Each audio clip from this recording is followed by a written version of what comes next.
The man inside the black sedan smiled at me through his windshield. He never waved. He never rolled down his window. He just smiled while someone behind me quietly tried my passenger side door handle. This happened 3 summers ago, while I was driving from Colorado to Kansas to surprise my younger sister for her birthday. We were close growing up, and after I started working construction, I rarely got enough time off to visit. I left before sunrise, hoping to finish the 9-hour drive before dark. I didn't. Road construction, heavy traffic, and a blown tire turned it into nearly 13 hours behind the wheel. By the time the sun disappeared, my eyes felt heavy enough that I started looking for the next rest area. A highway sign finally appeared. Rest area, 1 mile. It felt like perfect timing. I pulled off the interstate just after midnight. The parking lot was enormous. Dozens of parking spaces. Truck parking farther back. Picnic tables under dim yellow lights. Vending machines glowing beside the restroom building. But there wasn't a single person. Not one truck. Not one RV. Not one family. Only one car. A black sedan parked beneath the farthest light pole. Its headlights were off. Its engine was running. I almost kept driving. Instead, I told myself I was overthinking it. Someone else was probably just taking a break like I was. I parked near the restrooms, leaving almost 100 yards between my SUV and the sedan. Before getting out, I looked over one more time. The sedan hadn't moved. Neither had the driver. I couldn't see his face clearly through the windshield. Only the faint outline of someone sitting perfectly still. Inside the restroom, everything looked normal. The lights buzzed overhead. One sink dripped slowly into the basin. Paper towels littered the floor.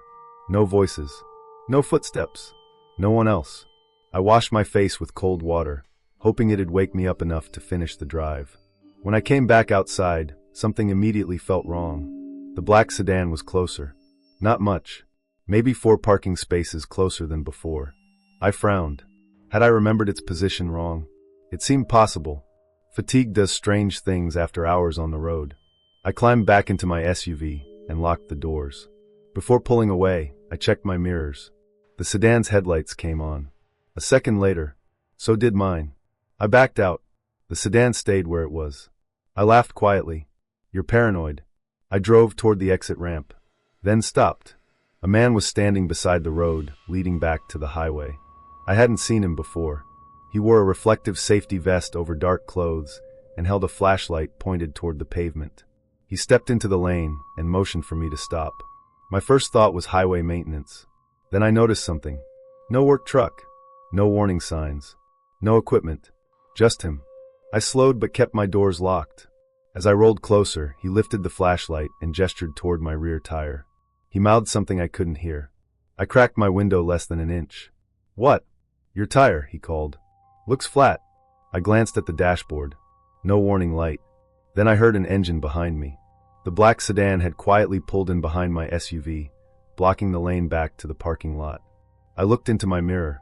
The driver still hadn't gotten out. He just sat there, watching. The man with the flashlight smiled. Go ahead, he said. Step out. I'll help. Every instinct I had screamed not to. Instead of opening the door, I shifted into reverse. The sedan instantly rolled forward, cutting off that option. Now I was boxed in. My pulse started pounding. The man walked closer, still smiling. Then I noticed his flashlight wasn't a flashlight at all. It was wrapped in black tape around the handle, almost like he wanted a better grip. He reached for my door. At that exact moment, another set of headlights appeared behind the trees. A semi-truck entered the rest area. Its bright lights swept across the parking lot. Everything changed. The man stepped backward immediately. The black sedan reversed without hesitation. Within seconds, both were moving away from me. Not toward the interstate, toward the truck parking area behind the restrooms. I didn't wait to see where they went. The moment the lane cleared, I slammed the gas pedal and shot onto the entrance ramp. My hands shook so badly I could barely keep the SUV centered. For the next 20 miles, I kept checking my mirrors. Nothing. Eventually, I spotted a highway patrol officer at a gas station and pulled in. I told him everything. He listened without interrupting. When I finished, he asked one question. Did either of them touch your vehicle? I nodded. The guy tried my door. His expression changed. He asked me to wait while another deputy inspected my SUV. A few minutes later, the deputy walked over holding something small in a plastic evidence bag. It was a tiny GPS tracker, magnetized, stuck underneath my passenger side door. Someone had attached it while I was inside the restroom. The officers drove back to the rest area immediately. Neither vehicle was there. No maintenance worker. No black sedan. Nothing. The security cameras covering the parking lot hadn't worked for almost 3 weeks because of storm damage. No usable footage existed. I still drive long distances for work, but I never stop at empty rest areas after midnight. If I'm tired, I keep driving until I find somewhere with families, truckers, and bright lights. Because every now and then, I'll pass a lonely rest area and notice a single black sedan parked under the farthest light. Engine running, waiting for the next driver who's too exhausted to wonder why an entire rest area is empty, except for one car. The man didn't wave for help. He didn't try to flag me down. He just stood beside the highway at mile marker 66, staring at my truck as I drove past. 20 minutes later, he was standing there again. This happened last October, while I was driving from Oklahoma to western Arkansas for a job. I install security systems for warehouses, so long highway trips are just part of the work. I actually enjoy driving alone.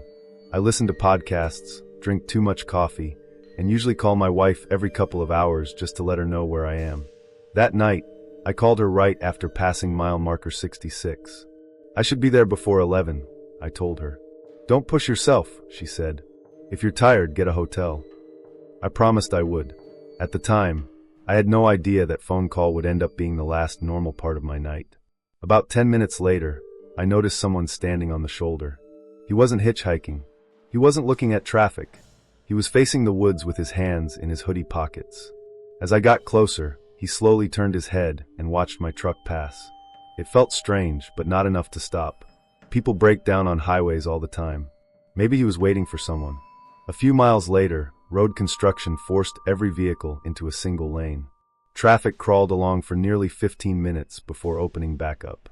I glanced at the next green highway sign. Mile 66. I frowned. That wasn't possible. I knew I'd already passed it. I figured I'd simply missed the number on the earlier marker. Long day. Too much driving. Then I saw him again. Same gray hoodie. Same posture. Standing beside the exact same marker. Watching traffic. This time I paid attention. As I drove past, he looked directly into my driver's window. His face was completely expressionless. I checked my mirrors. He never moved. A cold feeling settled into my stomach. I called my wife again. No signal. That wasn't unusual in the hills, but it still bothered me. I kept driving. 5 minutes later, headlights appeared behind me. A white pickup. It stayed several car lengths back. Nothing unusual. Until I changed lanes. The pickup changed lanes. I sped up. So did it. I slowed down. It slowed too. I told myself it was probably coincidence. Then the driver flashed his headlights 3 times. Over and over. Like he wanted me to pull over. I ignored him. The truck stayed behind me for another 10 miles. Then it suddenly accelerated, past me, and disappeared into the darkness. I let out a breath I didn't realize I'd been holding. A few minutes later, another green sign came into view. Mile 66. I actually laughed. There has to be something wrong with these signs. But as I passed the marker, my laughter disappeared. The man was there again. Only this time, he wasn't alone. Another person stood several yards behind him near the tree line. Then another. 3 figures. All watching the highway. None of them moved. I drove another mile before grabbing my phone to record what I'd just seen. When I looked back, a dark SUV had pulled onto the highway behind me. Its headlights stayed off for several seconds before suddenly switching on. It closed the distance fast. Too fast. I pressed harder on the accelerator. The SUV matched my speed. Then it drifted beside me. The passenger rolled down his window. He pointed toward the back of my truck and shouted something I couldn't hear. I shook my head and kept driving. He pointed again, more aggressively this time, like something was seriously wrong with my vehicle. For a split second, I considered pulling over. Then I remembered the man at mile marker 66. I kept going. The SUV suddenly fell behind. I looked in the mirror. It slowed almost to a stop. Moments later, it turned around in the middle of the highway, heading back the way it had come, straight toward mile marker 66. That made my decision for me. I wasn't stopping for anyone. About 15 minutes later, I reached a brightly lit truck stop packed with 18-wheelers. The moment I parked, I noticed another truck driver walking toward me. "You all right?" he asked. "I think so." He looked at the side of my truck. "Someone tied this to your mirror." Hanging from my driver's mirror was a strip of bright orange survey ribbon. I knew it hadn't been there before. The truck driver frowned. "I've seen this trick." "What trick?" "They mark vehicles." My stomach tightened. He explained that years earlier, police had warned truckers about criminals marking selected vehicles so others farther down the road could identify them without memorizing license plates. Whether that warning was widespread or not, I couldn't say. But someone had attached that ribbon while I was stopped in construction traffic. The state police took my report that night. An officer asked exactly where I'd seen the people standing. "Mile marker 66, I answered. He didn't write anything for several seconds. Then he quietly asked, "Did they try to wave you down?" "No." He nodded slowly. "Good." When I asked why, he wouldn't answer. Instead, he advised me to avoid stopping on isolated stretches of highway, especially if someone appeared to be waiting alone. A week later, curiosity got the better of me. I looked up satellite images of that section of road. Mile marker 66 sat beside a narrow dirt access road that disappeared into dense woods. The road wasn't marked on most GPS apps. I don't know where it leads, and I don't want to, because sometimes during long night drives, I'll glance at the shoulder whenever I pass a green highway marker, just to reassure myself no one's standing there, waiting, watching, looking for the next vehicle they already know is coming. The orange barricades clearly said exit closed. The flashing arrow pointed straight ahead. So why were 4 cars slowly turning onto the closed exit anyway? I almost followed them. I still think about what would have happened if I had. This happened 2 years ago, while I was driving home to Tennessee after visiting my uncle in Missouri. It was late November, and I'd waited too long to leave. By the time I reached the interstate, the sun had already disappeared behind thick clouds. Around 10 o'clock, rain started falling. Not heavy enough to be dangerous. Just enough to blur the windshield and make every highway light glow. I was still nearly 3 hours from home. The traffic was light. Every few minutes another car would pass, but for long stretches, it felt like I had the entire highway to myself. Then my GPS spoke. "Take exit 142 in 1 mile." I glanced ahead. The green exit sign was easy to see. But something didn't match. Orange construction signs appeared before the ramp. Exit closed. Large concrete barriers blocked half the entrance. Flashing lights directed traffic to continue straight. My GPS insisted I should exit. I ignored it. As I drove past the ramp, I noticed something strange. A white SUV slowed down behind me. Instead of continuing on the interstate, it squeezed between the barriers and entered the closed exit. Another pickup followed, then a dark sedan, then a delivery van. 4 vehicles. Every one of them ignored the road closure. I frowned.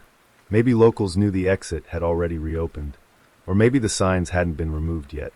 That seemed like the logical explanation. My GPS immediately recalculated. "Take the next exit in 23 miles. I sighed.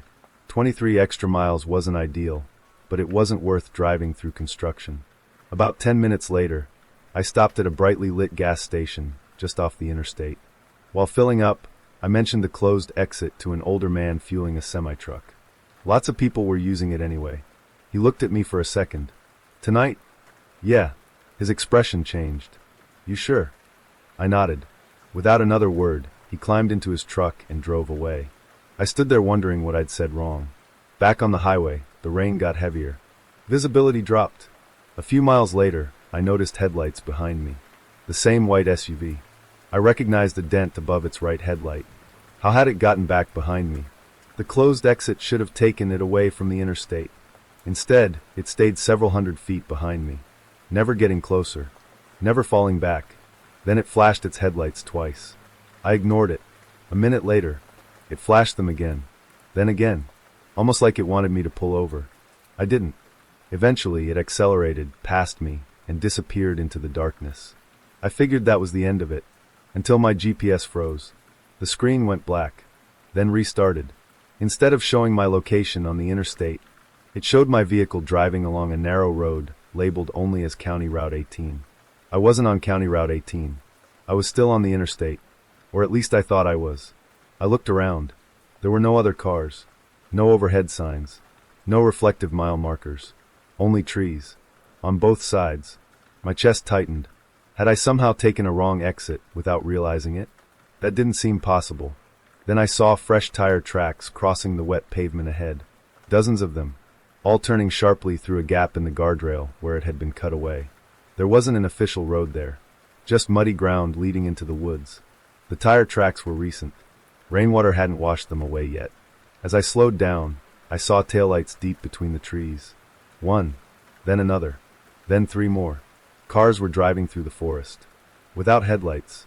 I felt sick. This wasn't a detour. There were no signs. No construction equipment. Nothing official. Just vehicle after vehicle disappearing into the woods. Then I heard an engine behind me. The white SUV. It had returned again. This time it stopped several car lengths back. Its headlights stayed on. Waiting. I looked ahead. The muddy path. Behind me. The SUV. I suddenly realized something. Whoever was in that SUV wasn't trying to pass me. They were making sure I went forward. I slammed the truck into reverse. The SUV accelerated instantly. I cut the wheel onto the shoulder, spraying mud across the windshield, barely squeezing past the guardrail before it reached me. The driver laid on the horn. I shot back toward the interstate as fast as I could. Only then did I notice a green highway sign appear through the rain. I really had been on the interstate the entire time. The gap in the guardrail wasn't an exit. Someone had removed part of the barrier. The muddy trail wasn't a road. It was simply a break in the fence leading into private woodland. The next state police station was 12 miles away. I drove straight there. An officer listened carefully as I explained everything. When I mentioned the closed exit and the vehicles entering it, he interrupted me. What color was the first SUV? White. He looked at another deputy. Neither of them seemed surprised. They asked me to point out the location on a map. The following morning, officers searched the area. The unofficial trail was there. So were dozens of fresh tire tracks. But the woods were empty. No abandoned vehicles. No camp. No equipment. Nothing. It looked as if no one had ever been there. The officer later called me with one final piece of information. The State Transportation Department confirmed exit 142 had been physically closed for almost 6 months. No authorized traffic had used it during that time. Then he asked a question that stayed with me ever since. You're certain those cars went through the barricades first? I told him I was. He was quiet for a moment. Then he said they had checked every traffic camera along that section of interstate. My truck appeared on the footage. The white SUV appeared. But none of the 4 vehicles I watched enter the closed exit were ever captured by a single camera. Now, whenever I see an exit marked closed, I don't wonder if the signs are wrong. I wonder why someone else is ignoring them, and whether they're trying to get somewhere, or trying to get someone else to follow them.